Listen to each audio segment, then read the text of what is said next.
Hey y'all, Mike with Cardboard Kingdom. Welcome back to another Disney Lorcana video. Today we're going to take a look at the graded side of Disney Lorcana. I want to go over some sales here over the last couple days. Just if we started October, we've seen some really strong prices. And then I also want to take a look at one auction in particular here first that I think is going to command a significant premium. And I just want to make you all aware of. I think it'll be fun to just kind of prognosticate where this thing will end. So without burying the lead, we have a pristine 10.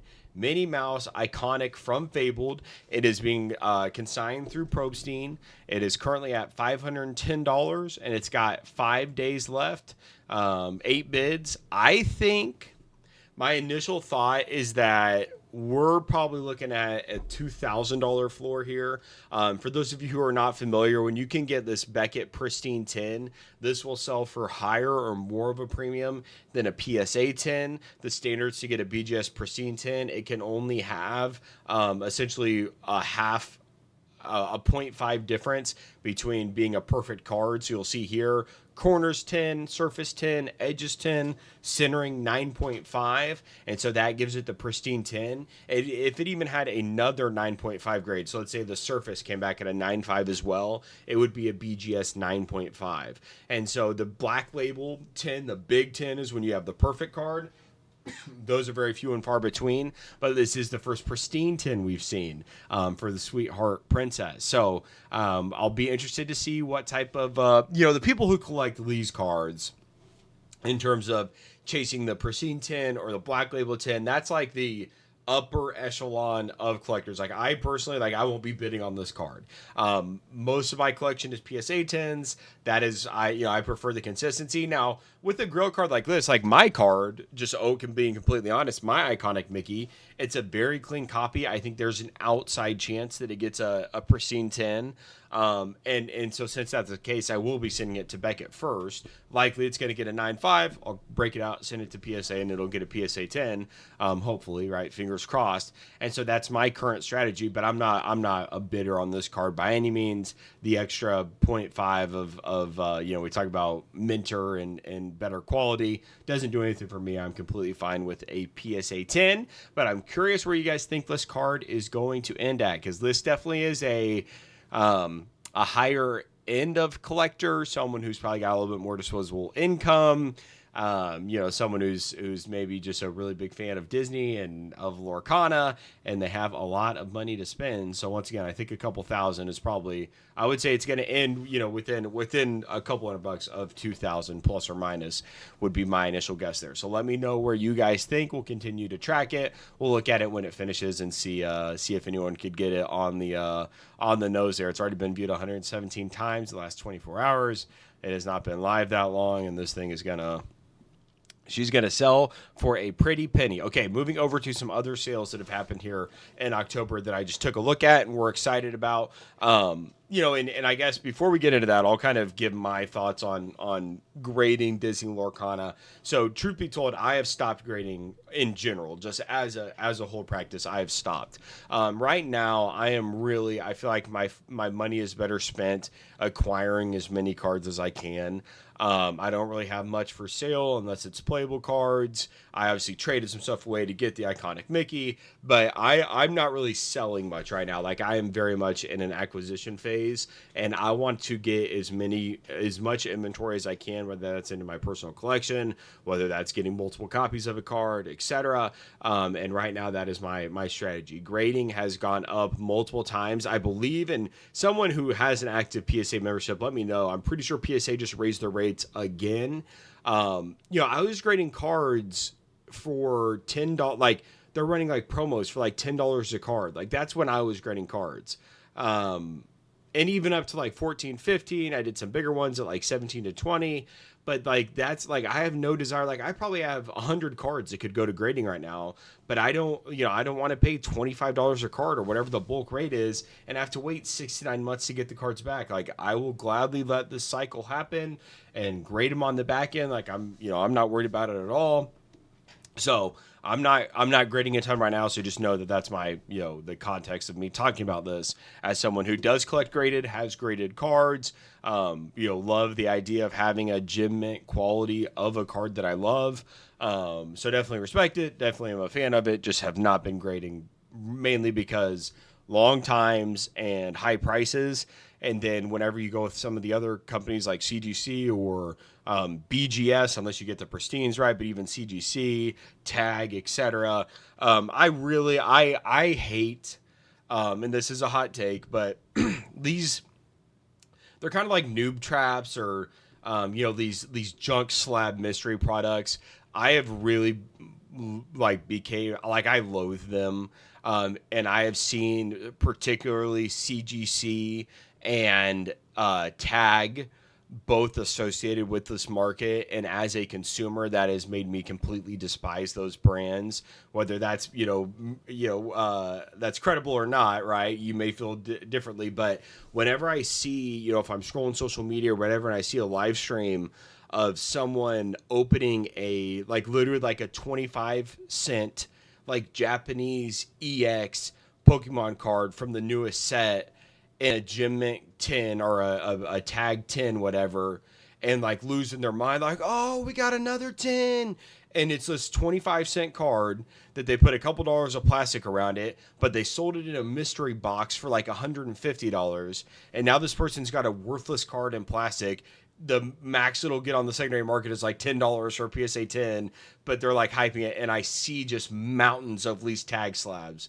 They look like that. And CGC, I don't know if they do it anymore, but they were doing it for a long time. And it just, as a consumer, if I'm buying a CGC slab or a tag slab, you can guarantee that it's getting cracked the day it gets into this house. I cannot stand either of those companies, and it's completely just because of junk slabs. So regardless or irrelevant to today's conversation, but I despise noob traps and junk slabs like that. Like these people, it should be banned like today. Okay, moving on. So we had in Elsa PSA 10, first chapter, English, the Grail, the rookie card of Disney Lorcana, sold for $1,800 here today, this morning, on eBay, which is really, really cool. That's a very strong price for the Elsa. We haven't seen her up around 2,000 for probably a year and a half now. So very strong price there. That was cool.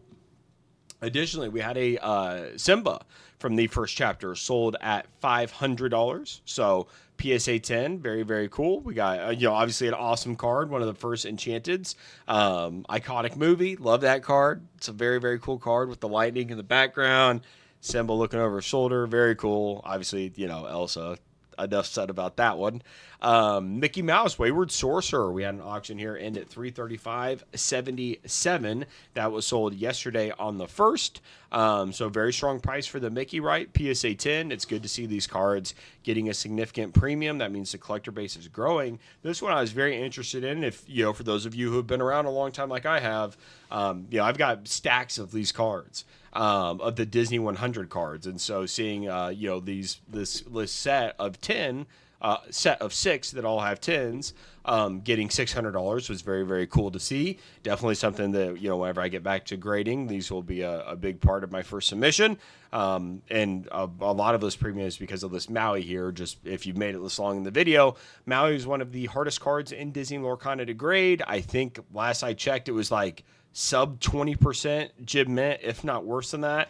It's like insanely hard. There's a massive defect on the card, and I don't even know what it is. I've looked at probably 50 copies of mine of the Maui and just like, all right, well, what's wrong? And I cannot find it. So if anyone knows why they all get 8s and 9s, let me know.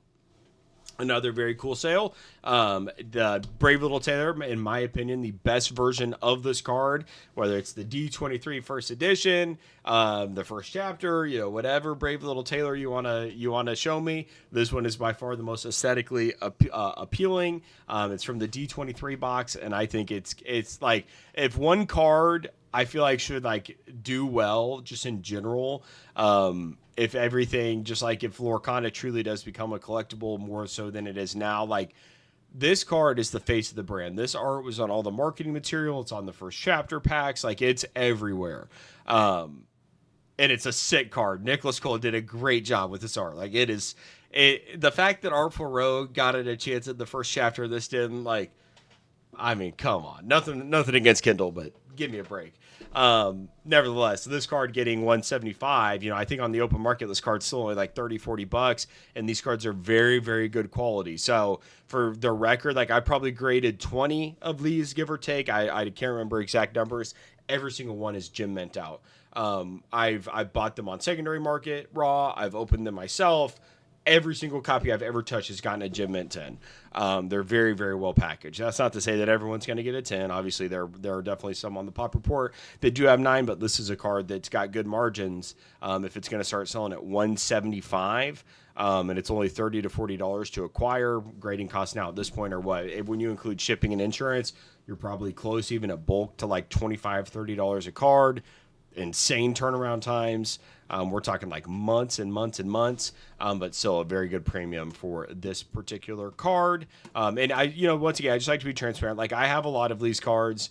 So, like I'm shilling, whatever, pumping them on bags. I think I've been pretty transparent that I'm much more of a buyer right now than a seller. That's not to say that I'm not going to sell any of these cards, and I definitely own a lot of them. So, for whatever that's worth, I'd like to be transparent. And then I just did, Disney Lorcana PSA 10, clicked on sold, and was looking through them, and there's a lot of booster packs that are starting to get graded. I think that's a good sign of the just collector's market evolving. You'll see $87 for the Maleficent pack art, $102 for the Elsa pack art, and then $147 for the Mickey pack art. So we've got a little Mickey supremacy here as it relates to the booster packs.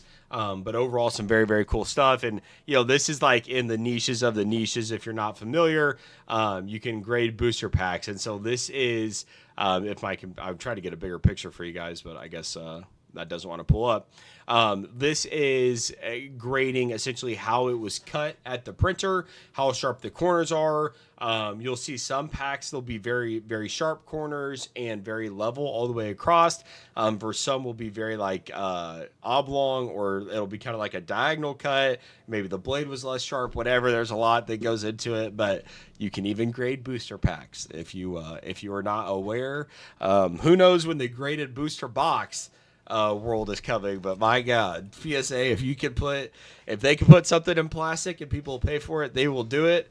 And I would not be surprised if graded booster boxes are not a thing at some point. Honestly, kind of surprised it's not a thing already, but here we are. Even some, looky here, some Hercules from Rise of the Floodborn getting a little PSA 10 premium, $150. Some of these cards are so cheap. Raw, like the Hercules is like $30 or $40. Wow, you came back Enchanted, $235. Buy it now. This card is very, very cheap. Scrooge. Shout out Team Rocket Joey. Kind of, it would be fun if this kind of became like a meme card of Lorcana. Like you got your PSA 10 Scrooge. What did it like Richest Duck on the Planet or whatever? That would be cool if it just kind of became like a meme card. I actually don't have any more of these. I sold all of mine, but I haven't sold any lately. Snow White almost at 200. Hades almost at 200. Another Hercules there. Elsa getting 100. Man, these, God, I'm going down memory lane now. I was buying PSA 10 D100 Elsas for $25. There just wasn't much of a market for them. They're even a $2,100 or best offer, right? Probably if you got on 130 point, probably closer to the 1,500 to 1,700. I'm curious how many.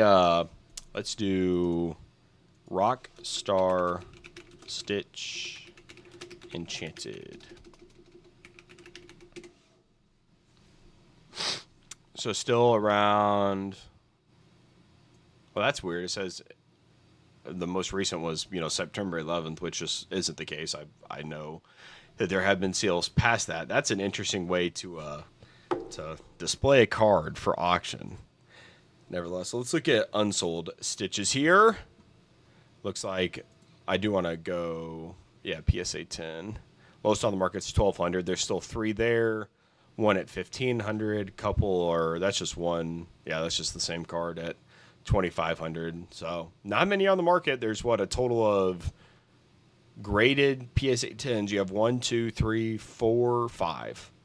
5 total PSA 10s on the market. For the Rockstar Stitch, there's only 583 in existence last I checked. But yeah, some of these grails are starting to dry up a little bit. I think a test for me is the Elsa Snow Queen. That obviously I own the card, so call it bias or whatever. But this card, I have been constantly just looking to see when it's actually going to like really start to come off the market, because there's only 1,000 in total of these, right? There's only like I think PSA 10s there's like 300 and something, like maybe like 350 give or take. But they have constantly been coming to market over and over and over again. Like this one, like this card has been auctioned probably 6 times in the last year.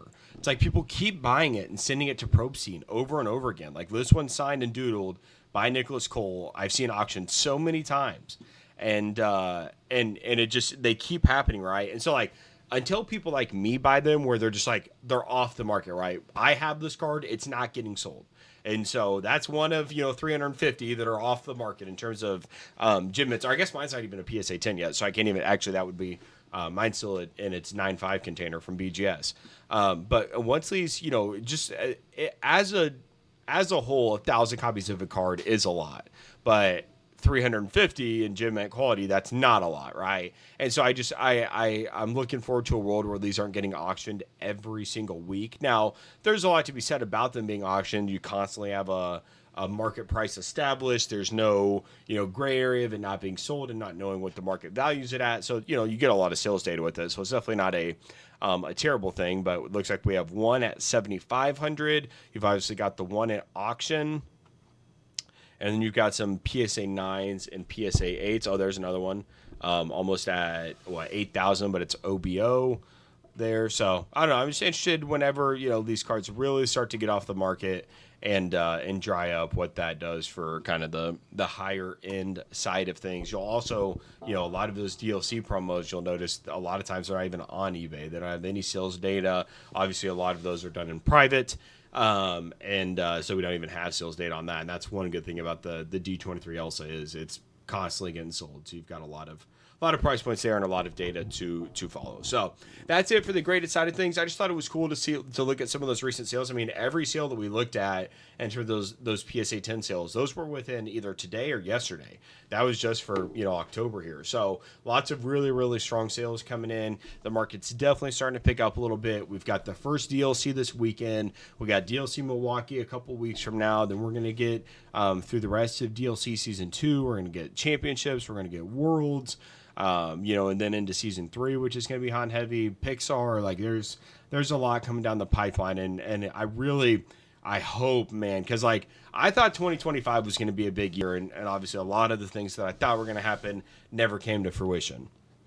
I feel like 2026 has, especially with the traction they built up with Fabled, a lot of the graded cards are selling, and then getting into 2026 with the opportunity of a massive DLC Season 3, DLC Season 2 coming to a close, continuing to expand the cruise lines and the collector's quests, and all the different things they're, the puzzles, the board games, all the things they're working on.